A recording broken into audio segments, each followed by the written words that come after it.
Well, hello everyone. Thank you very much for joining us. I'm so excited about today's topic, all about the future of financial management, some big macro trends, and how it's going to affect each of you that are on. Many of you are current customers. Thank you for being along the journey with us, and I hope you're as intrigued by this as I am. Many others of you are in talks with our teams. We're really excited about the prospect of helping you scale your companies. And then there's a lot of you, as I was going through, we've never spoken to before, and I have to imagine it's how interesting this topic is.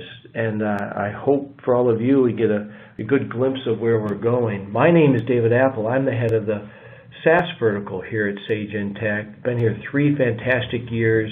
We're on a great tear on understanding where the puck's going and trying to build a product that helps our customers be real successful in building their businesses. And we're very pleased to have my co-speaker with us, Aaron Harris. Aaron's one of the original founders of Sage Intacct, and then this year was announced to becoming the Chief Technology Officer for all of Sage worldwide. And Aaron, would you just say hello, introduce yourself to everyone? Hi everybody, this is Aaron. Super excited to be with you today talking about the future of financial management. This is going to be a conversation. This is a presentation Aaron's given at several conferences, but we're turning this into a conversation between the two of us and with you. I'm going to ask you things to ponder as you consider how these macro trends are going to affect you, and then we've also got several polling questions mixed in. So let's jump into it. Aaron, set all this up for us. Here we go, slide 1. It's the hook to everybody understand what the point is. Go ahead, take it away from here.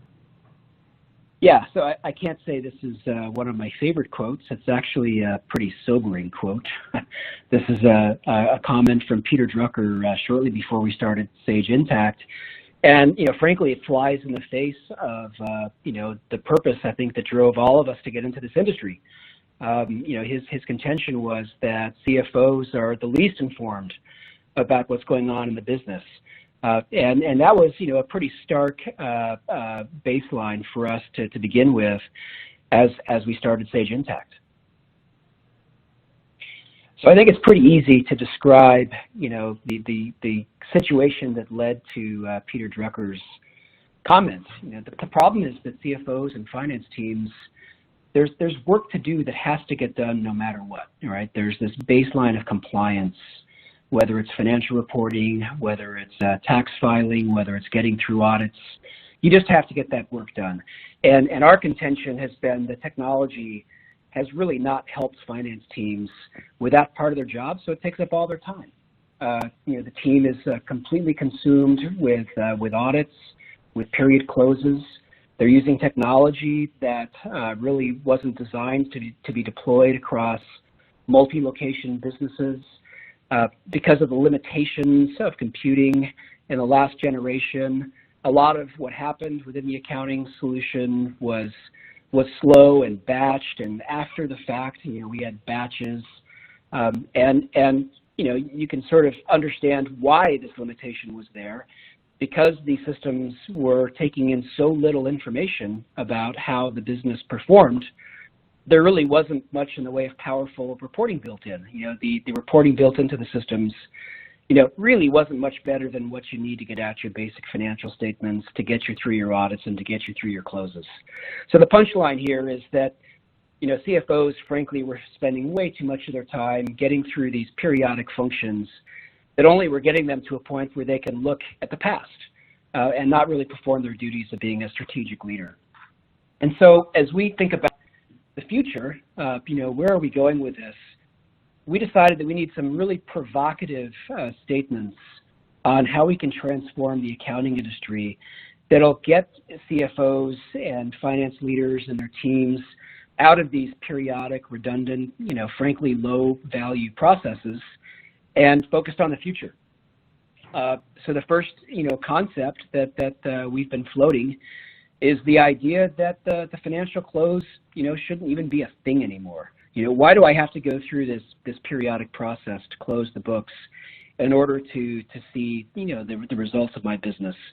We envision a world where the books are always ready for reporting, where you always have real-time, complete, up-to-date information about the performance of your business.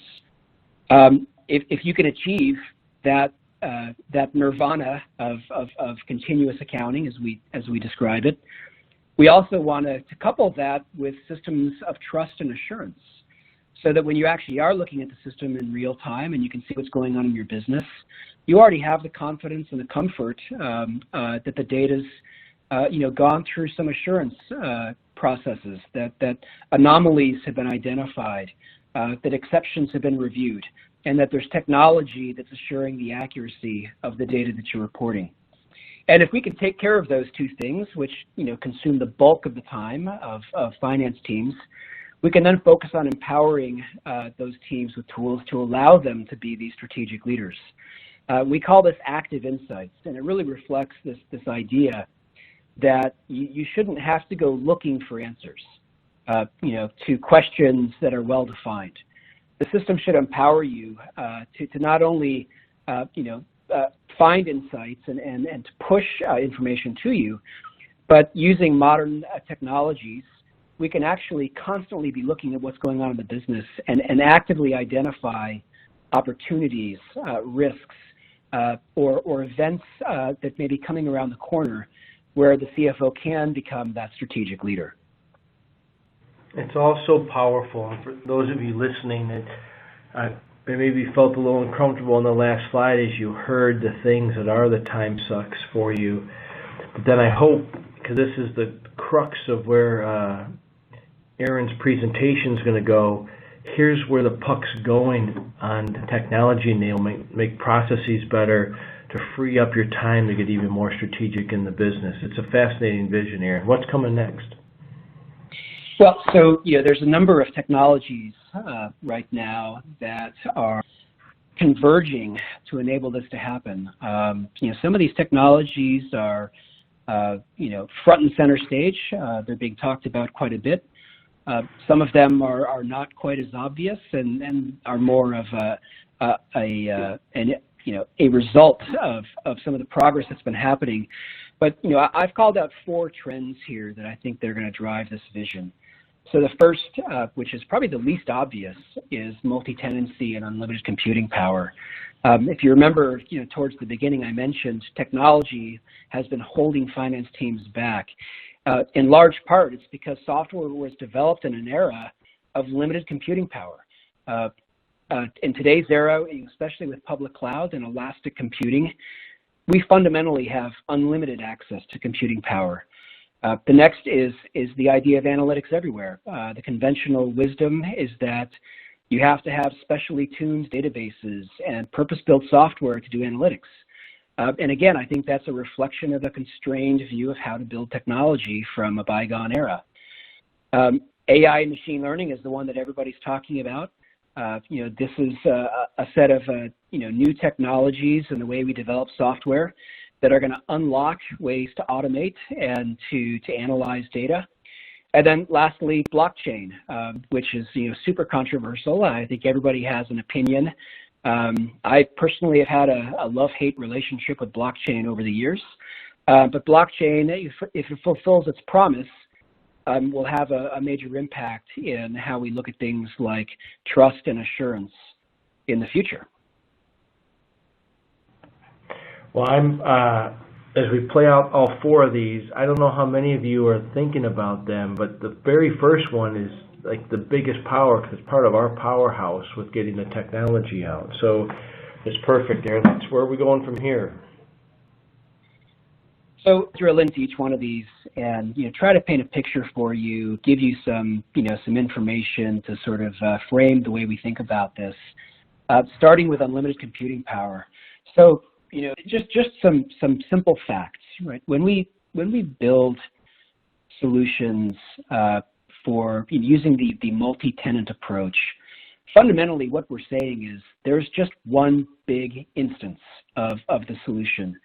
And that one big instance is designed to support, all customers and all users, right? All customers and users are drawing from a shared, massive pool of capacity that each of those users and customers can draw from. And just to give you a little bit of a dose of reality about how big that is, For Sage Intacct, we've now deployed over 10,000 CPUs to support the product. Those 10,000 CPUs are using well over 100 terabytes of RAM. In terms of the aggregate activity that is supported across that deployment, the application serves up over 100 million application requests per day. We're doing over 1 billion API calls per month, so that's a reflection of the overall, activity in the ecosystem and the marketplace, the integrations.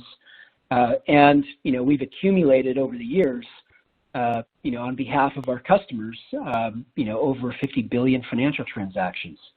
And so, what this picture should really paint for you is, you think about what a developer thinks about when they design a feature.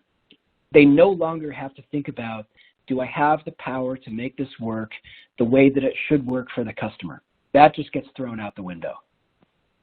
And it's that scale that those of you might not even appreciate how big it is behind the scenes, but it's what's driving all the shared data centers that are out there. So this is what the big enabling force is. Please keep going. Yeah, and then it's growing rapidly. The Sage Intacct business as we add more customers and the revenue of the business grows is growing very, very healthy. But we should also keep in mind that our customers are growing, really, really fast. And so, that information up there is roughly doubling, every year. So it's really, really accelerating. Oh, it frees up so much ale. Yeah, it's sort of mind-boggling.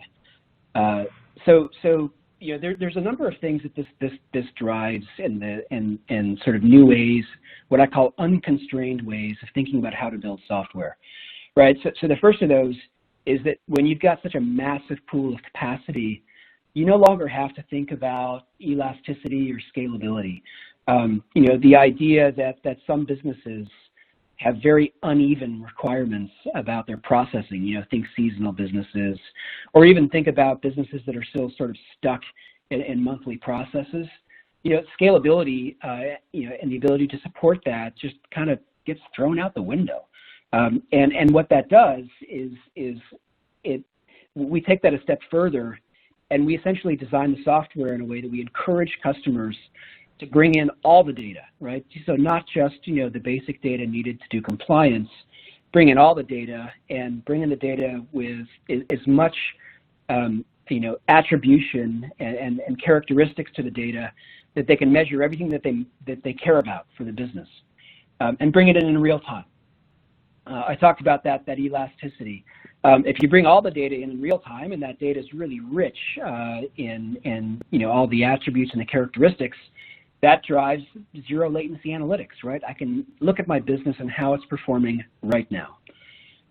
It gives you enough computing power to start to do real-time assurance on the quality of the data. We can spin off computing resources after transactions are processed to do some basic testing on them to look for anomalies.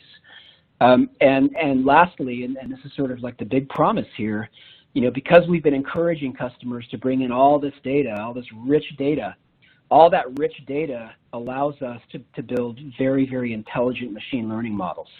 All right, so the value and the accuracy of the models, is totally dependent on the richness and the volume of the data that we can feed to it. Right, so we've already been encouraging our customers to bring all this data in, so we're now at a great spot to leverage that data to build some really exciting ML capabilities. And every bit as much as this, what does this mean for financial management software? It's what's it mean for the financial management profession and all of you listening. To me, the underlying aspect here is all the time you spend doing manual workflows changes, and you spend your time doing strategic analysis on whatever the real material levers in the business. Yeah, if you want to get really provocative, the way we've started to describe this is what if the accounting functions were invisible, What if all the transactions just came in automatically in real time? What if compliance was something that just was taken care of and you didn't really even have to think about it, right? What if, all of the mundane periodic activities just happened for you, and you were freed up to do the analysis and the leadership? That's the future that we're driving towards. So, just putting a fine point on it, getting to this future requires the power of multi-tenant cloud computing, right? That's really the first step of this. And so the next step is, now harnessing that power to develop new capabilities that are designed on the basis of AI and machine learning. So one of the things that we've tried to do is help our customers and the industry at large understand in very practical ways what AI and machine learning means for the industry. There's a lot of hype. I think there's some anxiety, some of it, unwarranted. There's a sense in the industry that people need to embrace AI and they need to prepare for it. But what we found is customers have been really wanting to know in far more practical terms. Well, what does it really mean? What do I really need to do to prepare for it? And so, let me call out 5 basic use cases, and we'll get into some details throughout. But the 5 basic use cases are, number 1, with this idea of continuous analytics and performance monitoring. The idea that with all that rich data flowing through the system, with it flowing through in real time, we can attack that data with powerful computing capability to develop models. And when we have those models developing, we can start to identify patterns. We can start to identify exceptions. We can model out trends. We can identify when something changes in a trend. So getting it to practical terms, we can start to actually forecast how cash is flowing through the business, and we can alert you when something starts to change in that trend that perhaps wasn't anticipated. Another big use case is anomaly detection. So, once you get to reasonable scale in your accounting function, you're processing thousands, if not tens of thousands. And in some cases, we have customers processing millions of transactions on a monthly basis. There's really no meaningfully practical way to spot anomalies or exceptions when you're dealing with that much data. And, we tend to rely on controls. We rely on auditors. We've got some basic heuristics we use to find issues, but we can actually now use those models we've developed to find those anomalies in real time and alert you, from that sea of thousands of transactions, those transactions that probably warrant, a human going in and looking at what could be fraud, it could be irregular accounting, it could just be a miskeyed transaction that turns out to be material. Continuous security monitoring. With security monitoring, the state of the art today, unfortunately, is the industry drives publishers like Intacct to build, really capable auditing reports into the product. So what changed, by whom, and when? How did the user's rights change? What's the access log? Unfortunately, half the time that those reports are used, they're really only used to convince the auditor that the reports exist. And the other half of the time, they're used when something went wrong. And so in the same way that we can sort of continuously monitor the business to find anomalies in the data, we think we can also look for anomalies in activity, look for things that might be evidence of a malicious actor trying to gain unauthorized access or to do something, malignant for the organization. Recommender systems is another category. So, when we anticipate the user experience of the future, we can start to get away from, the basics today that are defined by, lists and menus and bookmarks and shortcuts, and get to user interfaces that adapt based on, how we learn that the user likes to work. What are the activities they care about, that they spend time with? So it becomes a much more dynamic, reactive user experience as we learn more about the behaviors of the user. And then last and not least, and probably, the most practical the most immediate value is this idea of process automation. The idea that despite how far we've come with technology, there's still a lot of work that happens manually by human beings, that's kind of low value.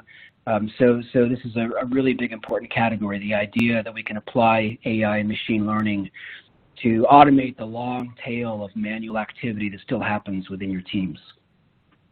Yeah, I'm picturing as each of you are listening, I wonder what you're thinking to yourselves as to where are the inefficiencies that that are out there, that if you made things a little bit better, leveraging some of this, how the company could be even more successful. Each of them is fascinating in their own right.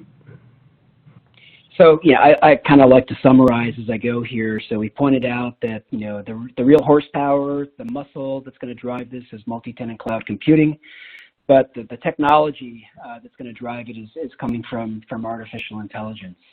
So let's go into each one of these individually and peel it back a little bit, starting with this super provocative idea that we can eliminate the close.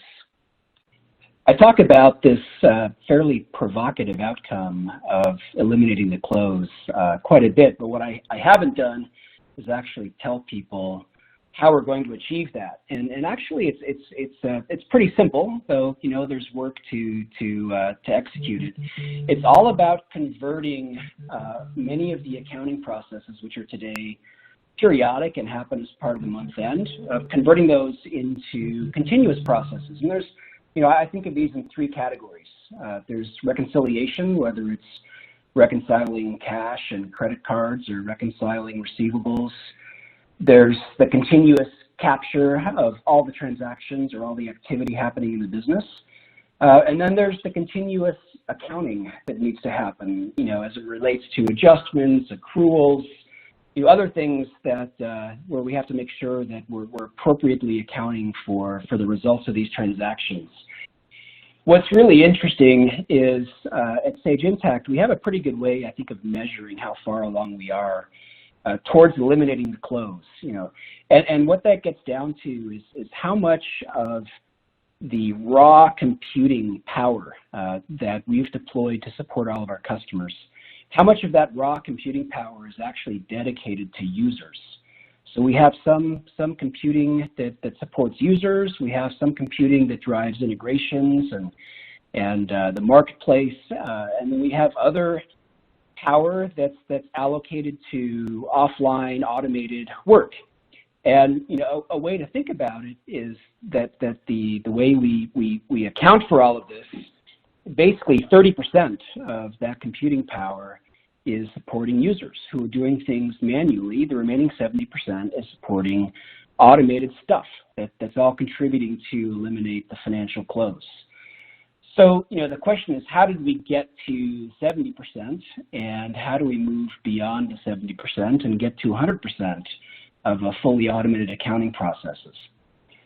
So, a lot of the work has already been done, and it goes back years and years to the way you architect an accounting solution like Sage Intacct, building an architecture that embraces open real-time integration, that encourages customers to bring all transactions in real time into the system, as opposed to having batched daily or even less frequent processes. And then the continuous investment in technology to drive more and more automation across workflows. And so the question is, well, what's it going to take for us to get that remaining 30%? There's a lot of things, but the sort of the common enabling technology for this is going to be AI and machine learning. So applying artificial intelligence to capture the long tail of documents that come into an accounting team that are analog, that are paper documents, paper receipts, using AI to actually capture business activity when there isn't necessarily a paper document to reflect it. So user time spent on projects is a really good example. When we've used AI to drive more automation, we can start to simplify our workflows so that the time it takes transactions to flow through a system is accelerated. And then lastly, let's give a call out to our governments. Despite the fact that governments are increasingly creating burdens for businesses to be compliant, what they're also doing is they're driving some agreements about how we actually structure data, about how we exchange data. So, for example, in the United Kingdom, they recently launched what's called Making Tax Digital, which has driven some common requirements for how to represent revenue. So those types of regulations will help us to actually get that uniformity we need to get data and transactions and capture activity in a much more real-time, much more structured way. So let's jump into continuous trust. Each time I give this presentation, I feel compelled, that this particular element is so important, possibly, hasn't received enough importance in the transition of the industry. If you really think about it, accounting, finance is a trust industry, right? That's the value that we provide. It's not just our ability to help organizations to make informed, intelligent decisions, based on all the data that's coming in, but it's that assurance and confidence that people in the industry carry with them, and so I just think it's super critical that a key part of this whole transition is this idea of trust and assurance, and that we can transform it from something that really has been a periodic, after-the-fact activity, into something that's a system of continuous value. So to sort of lay that out for you, let me paint a picture. So this data is a little bit dated now; it's a couple years old, but as of a couple years ago, the big four accounting firms collectively were bringing in about $40 billion in audit and assurance revenue annually, globally. And that probably sounds like a lot of money. It sounds like a big tax on all of us. And just a funny little aside here. When I first shared this statistic and took you through the content I'm about to take you through, I got in a little trouble because I didn't really paint the strategic value, and I had to do some interviews with some journalists to explain, well, what happens to that $40 billion? So I'll sort of take you through what I had to explain to journalists after I first raised the 40 billion number. But let's start with that. So $40 billion of revenue to the big four annually on audit and assurance. And where is that going? Right, where that's going is that's going to create confidence in our markets. And the big four in particular, are doing the public accounting audits. They're issuing the reviews on the publicly traded equities in the marketplaces. And just to give you a sense of scale, and this is just the New York Stock Exchange, and this goes back, actually, I think it's 2008 was this figure. There's $169 billion of trading activity on a daily basis on the NYSE. So fast forward, I bet you that's $250 or $300 billion a day now, trading volume in value on the NYSE. And back around the same time, the total market capitalization of the NYSE was about $13 trillion. I bet it's more than double that now. It's probably closer to $30 trillion in total market cap in the NYSE. So now look back at that $40 billion figure that firms are paying for to provide assurance to their investors. Suddenly, $40 billion to assure a $30 trillion industry, and hundreds of billions of dollars of trading value, and that's just in the NYSE. Turns out to be a bargain. And the problem, as I see it, is that $40 billion really doesn't provide the value we need. It's, as I mentioned, it's after the fact, right? As an investor, I only have qualified opinions about the veracity of financial results when the auditors give those annual opinions. Imagine how much more efficient markets would be if there was continuous confidence, right? If there was a continuous flow of information that investors could reliably depend on, right? So the picture that we really want to paint here is that we believe that through the power of AI and machine learning, the unlimited power of multi-tenant cloud computing, we can transform that $40 billion industry to a tactical after-the-fact activity to a strategic, continuous activity that makes our markets, frankly, much more successful, efficient, and reliable. Yeah, that whole point is because all of you work with your auditors. We work tremendously tightly with the accounting industry and the auditor community, and this is what everyone is looking for. How do I get maximum assurance and then able to act upon it? And that's really the trend line that you're talking about with all this, Aaron. Yeah, exactly.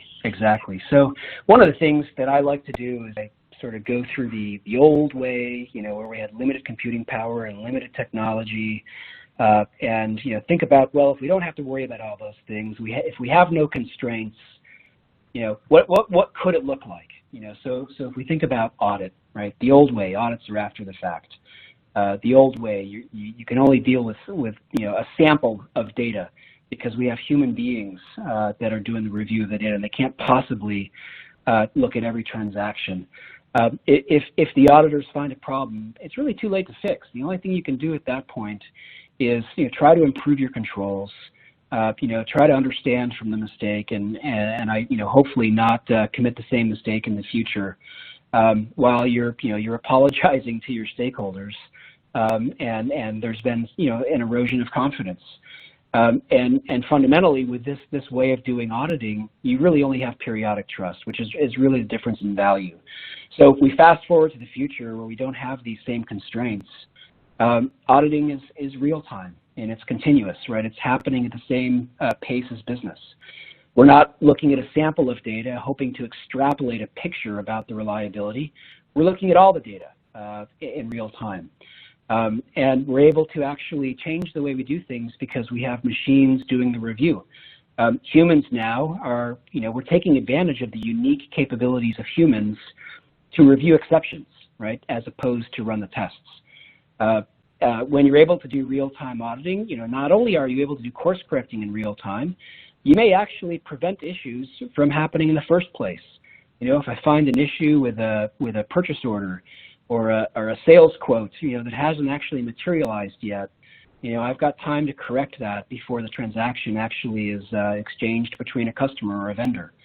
And then finally, and I'm probably gonna, I'm gonna keep beating this over and over and over again. You're gonna get tired of hearing it, but you're gonna get that system of continuous trust.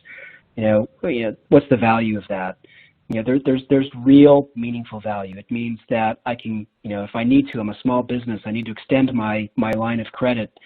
I can go to the bank without having to go through a review because the bank knows that I've got a system of continuous trust in place.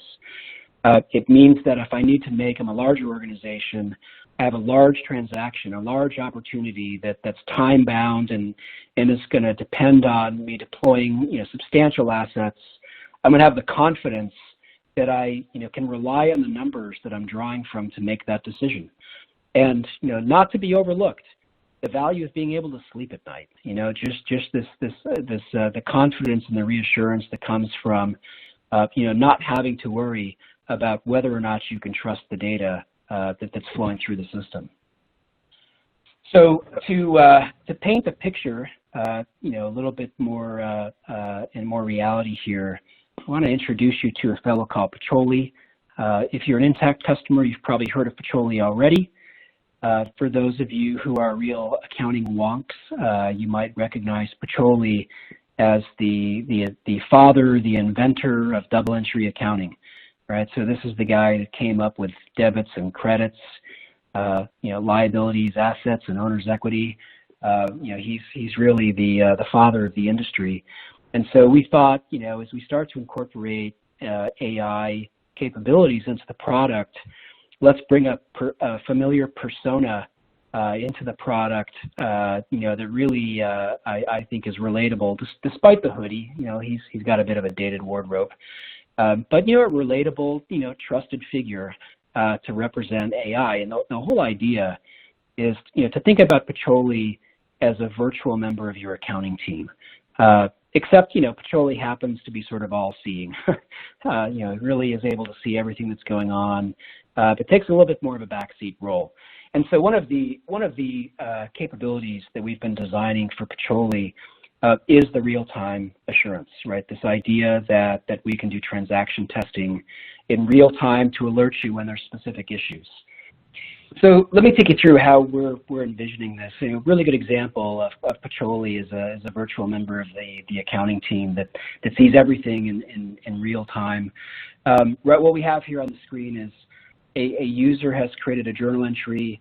It's a simple journal entry for payroll, and some of you may already have spotted something weird. The commissions expense was actually flagged to the HR department. I don't know about you, but I've never seen a comp plan where HR is on commissions. So in this particular company, that's never happened. So Pacioli has flagged it, and using the social layer, we call it Intacct Collaborate, as a virtual member of the team, Pacioli added to the conversation and said, hey, I need a human being to come in here and review this. That looks a little bit weird on that particular line. And in fact, if the human, in this case, her name's Sharon, when she comes in to actually take a look at it, Pacioli is pretty precise. Pacioli's calling out that unusual combination of department and the GL account on that line.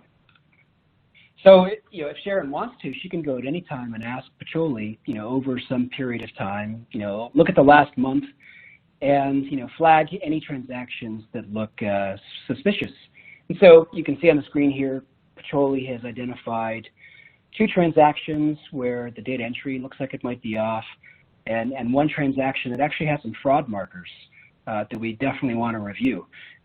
So what Pacioli's done here on this this potentially fraudulent transaction, is identified the fraud markers.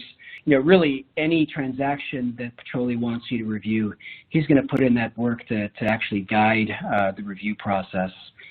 And in this case, getting back to where the error was made, posting commissions to HR again, Pacioli's calling that out as something to review. But what's really important is that, after Sharon makes that review, in this case, she's going to correct the department. Obviously, we've corrected it, so we feel better about what's going on. But more importantly, Pacioli just got a little smarter, right? So the human has come in, the human's made the decision that only a human can make, and Pacioli is now, noting that in technical terms, it's getting fed back into the machine learning model, and the model gets smarter for the next time. And then from an audit perspective, and from just keeping track of what happened, Pacioli is going to note it. And in fact, Pacioli's a great teammate, a great communicator. Pacioli is going to use the Intacct Collaborate to notify the team that there's been a review. And in fact, if we now look at the transaction that's been corrected, you can see that Pacioli's kept a pretty good journal of everything that happened with this transaction. So, this is a scenario that I think is really representative of what we can do if we imagine AI to be an extension of the team. That not only is able to look at everything in real time, but is dependent on humans to do what humans do best, and that's to come in and make intelligent decisions. And then as a really professional member of the team, does a nice job logging everything. And as a great member of the team, gets a little smarter every time a human comes in and provides some guidance. Every time I see you do this, though, it just makes me think, wow, Aaron. And for those of you listening and watching, just imagine if you didn't have to do this anymore, cover up for, innocent or whatever types of mistakes, and the system catches it for you, and then you're still in a great position of power to still have administration and control over what's getting caught, but the actual catching of it and the rules that you're putting in to make cash flow even more streamlined in the business, that's how you really create enterprise value. It's fascinating. Yeah, and I keep coming back to, how do you put a price tag on trust? Yeah. We've been pretty involved with a lot of Sage Intacct customers developing the machine learning capabilities to drive this capability. And as part of that, what we've been doing is, we've been applying the models to their data, and we've been taking the results to these organizations and, asking them to review the results with us. And what's been a bit surprising, we expected this, but not to the extent that we thought, is humans just don't have the ability to catch everything. And there's been a bit of surprise about what the machine finds that needs to be reviewed, some of which is material. So it's not just the time saving, which I think is critical because nobody wants to be doing this low value work. It's the trust, right? And I just don't think you can put a price tag on the value of trust. We should have made that our polling question. Well, we should have made that our polling question for all of you is, what should we charge for trust? Yeah, help us price this new feature, and free is not an option. Who knows? Maybe we'll make it free. I'm not in charge of pricing. Okay, so let's jump on here. So the last category is what we call active insights. We chose this phrase deliberately. That word active really implies a lot. And so let me take you through the progression that led us to land on that word active. And it's basically, how reporting analytics progresses through, I think, stages of value. First of those stages is what I call day-to-day efficiency, right? So this is the reporting that you need to get your job done, right? The reporting that you need to get through your closes, to do your reconciliations, to do your month-end accruals and adjustments, the reports that you need to satisfy your auditors, and then when it comes to your your compliance and financial reporting jobs, getting out your basic financial reports. And so you know the information you need, and you probably know how you want it formatted, and all you really want is a tool that makes it easy for you to get that data in the format that you want it. So it's quick, it's fast, and it's efficient. And for a lot of solutions, that's kind of the state of the art. Where we've really been progressing this over the years is taking that element of I already know what I'm looking for. Just make it easy for me to find it. Moving into the area of, well, I know the question. I know sort of the information, the insight that I'm seeking, but I'm not sure how to find it. All right. So the second evolution is interactive analytics tools that really allow for rich, detailed, highly interactive exploration of the data. And as we talked about throughout this conversation today, the prerequisite for the second phase in the evolution is actually capturing all that data, right? It's having an accounting system that encourages you to bring in all the transactions with rich attribution and character and as close to real time as possible.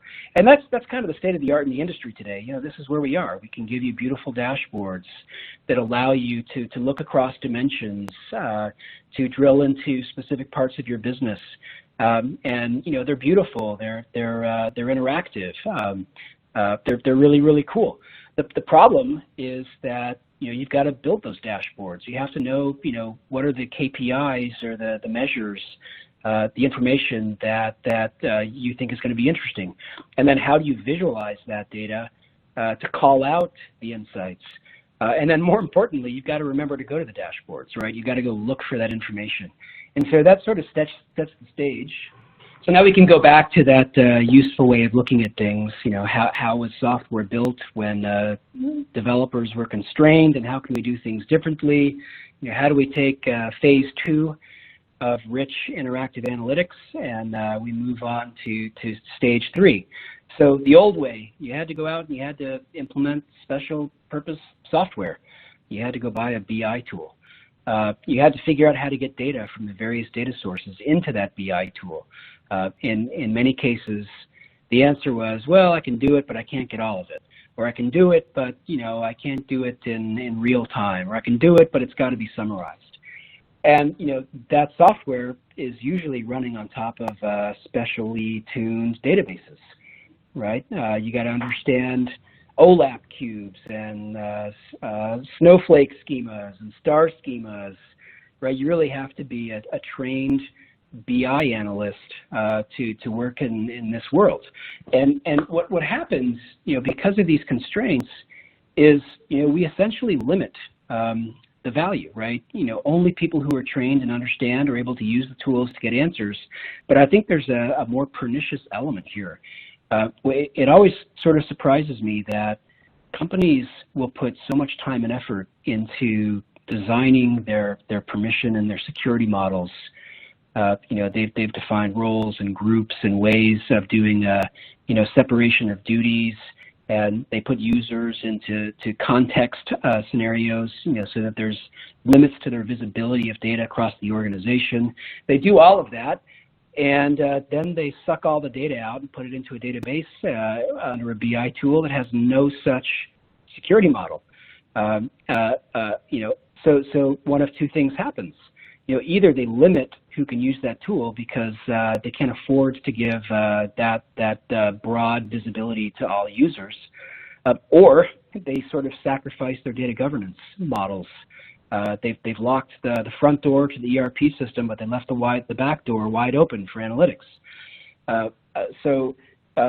This idea that if done right, any user who needs to get information can get it if we have the right security model in place is super important. And then, of course, because you can't get all the data, you really sometimes will lose context. You don't have the drill down, right? So the no constraint world, you can read the slide here. I don't need to go through it, but the idea is you don't need specialized software anymore. You don't need to understand, snowflake schemas and OLAP cubes. You don't have to go re-implement your security model. You can safely, confidently invite all of your users into the system to look at the data. And when they find something interesting, they can drill all the way down to the context. And if they so desire, they can use Intacct Collaborate to start a conversation around it. Now, we're not saying here that there's not reason for some of the great rich BI tools that exist out there. There are, right? And these will continue to only be more valuable over time. What we're contending is that the CFO and the finance team, if they really want to dig into revenue, if they really want to dig into something that's captured in the system of record, they shouldn't have to go out to an external tool to do it. They should really be able to do rich research in the system of record.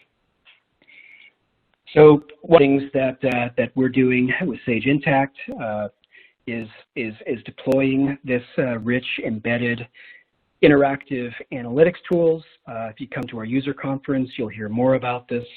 We've been previewing this with customers already, but the idea is really, really straightforward.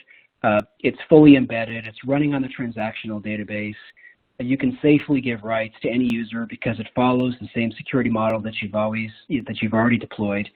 And rather than relying on static, pre-built dashboards, it's a blank canvas with really powerful tools to allow users to interact with the data, to research the data, to drill into the data, and then ultimately to make decisions.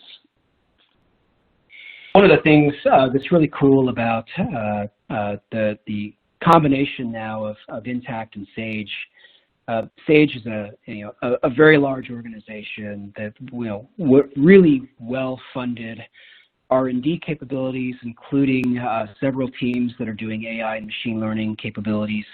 One of the things that we're working on in Sage is, I think the one bit of forecasting that every CFO wants, and that's the ability to see what's happening with cash. Again, another a plug to come to the user conference. Whether you're a prospect or a customer, we've got some really cool things we're going to show you about how we're using machine learning to actually look into the future and help you do some pretty cool modeling of cash. So getting to that about that. Sure, yeah, jump on in. Well, discounted cash flow is the epitome of where enterprise valuation's coming from, and then the ability to start looking forward to your whole key point you made at the beginning, Aaron, CFO 3.0, right? Data-centric strategist instead of the historian. For all of you listening, right? I hope you saw that. All this is building to being able to see further out into the future. Again, on the material metric that whatever industry you're in, everybody wants to know cash. So it's so cool how the pieces are coming together. That's what we want all of you to see and learn and to start thinking about for your own companies. The pieces are coming together. How do you leverage it for your own personal success and your company's success? Yeah, it's kind of funny to me. Everybody's first reaction is, well, if you ask them, hey, we want to build out some forecasting abilities using machine learning, where do you think we should focus, right? You expect them to say cash flow forecasting, right? That's what you expect. But as a developer, you do all this work to interview customers. You spend a lot of time really probing and understanding, and you're expecting to find, some surprises. And what was surprising to me about this whole process of really working with customers is that really is the answer. Any way you slice it, everybody wants better visibility to cash flow. We interviewed one customer of a well-funded private company. They've raised a lot of money. They're growing like crazy. They've got a really sophisticated accounting team. And the CFO spends every day for 2 hours looking at cash. I mean, that's just insane.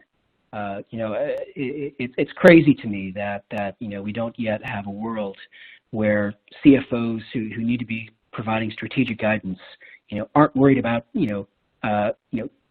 accurately being able to see cash, right? It's just kind of crazy to me, but that's what they want, right? So that's where we're starting, and we think it's going to be really, really exciting when people start to see what we're doing there. So paint even a more futuristic vision. So where we're at here is this idea that you shouldn't even have to know what question to ask.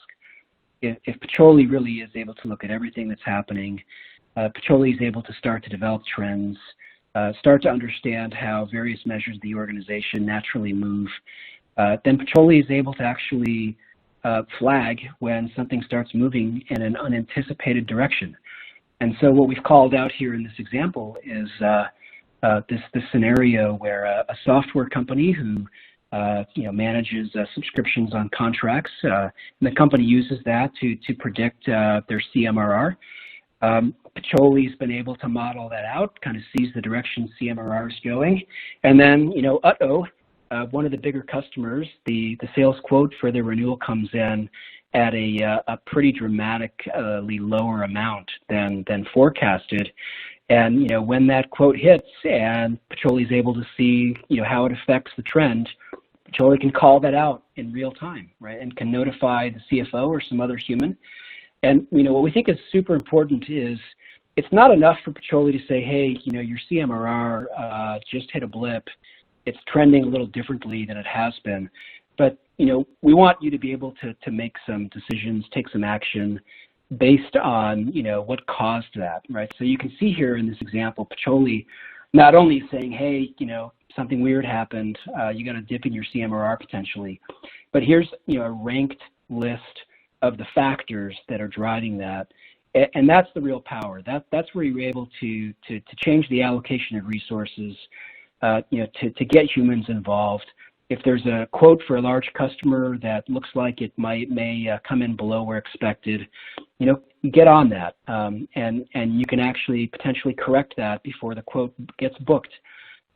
So it really isn't an overstatement to say that this kind of capability can directly impact the performance of the organization, because it allows you to focus on the things that matter, and to understand where and in precision to apply resources.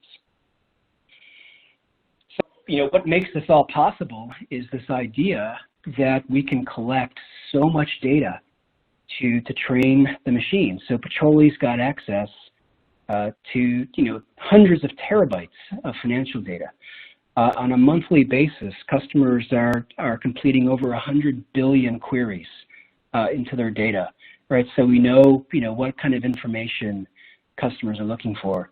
In the use of the product, we collect tens of terabytes per week of information about how users are interacting with the product. So we know what's interesting to them. We know what matters about their work. And so we can use this to develop really, really accurate models. Certainly, one of the things we haven't talked about yet, what you can do with all this data is you can develop some pretty powerful collective intelligence capabilities. So I think what most people understand and is obvious about collective intelligence is that, if you're part of a peer group, there's a couple of hundred other companies that look just like you, we can do some benchmarking. We can help you to understand where you are performing versus your peers for the KPIs that matter to you. What's really powerful, though, is when you can actually analyze all that information among your peer groups and develop the relationships that drive performance. And so, for example, we can give you recommendations that say, hey, customers that have greater value renewals tends to have shorter cash collection cycles, right? So if you want to drive high value renewals, then you need to focus on your cash collections, because that's what we can see in the performance across your peer group, where you've got some differences that you can focus on to improve your overall performance. So that now is getting to leveraging that massive amount of data across the customer base, across the organizations, to help them collectively to improve their performance. And so then of all this, getting back to, and this is my old habit of summarizing everything again, we really are driving a world where finance leaders are not mired in the repetitive, what I think are low value activities, getting through the period closes, getting through the audits, getting your compliance work done, only having periodic visibility into historical information, only having periodic trust. And these finance leaders are becoming the strategic leaders that I think we all got into the industry to be, right? And it's three really simple things. It's number one, remembering that we're on a journey to transition from periodic manual work to continuous automated work, that we're going to build a foundation of trust to support all of that automation that we're going to apply computing to. And we're going to enable each of you, as you lead your organizations, to really become the strategic leaders that you've been trained and you have the experience to be. And that's it for me, David. Oh my gosh, thank you, Aaron. Fantastic insights to help all of us see where our careers are going, where the macro trends are going, what we can do about it to, again, help ourselves and help our companies. I hope all of you that stayed with us, because just all of you stayed with us for the whole webinar. Thank you. Got as intrigued and educated as I did. And we're a little tight on time here at the end, so we're not going to have time for questions. But if you'd like to just follow up and post questions in the chat room, or follow up with your contact here at Sage Intacct, we'd be happy to take those questions and go deeper on them with all of you. So thank you very much for everybody, and we wish you a great day. Thanks, everybody. Cheers.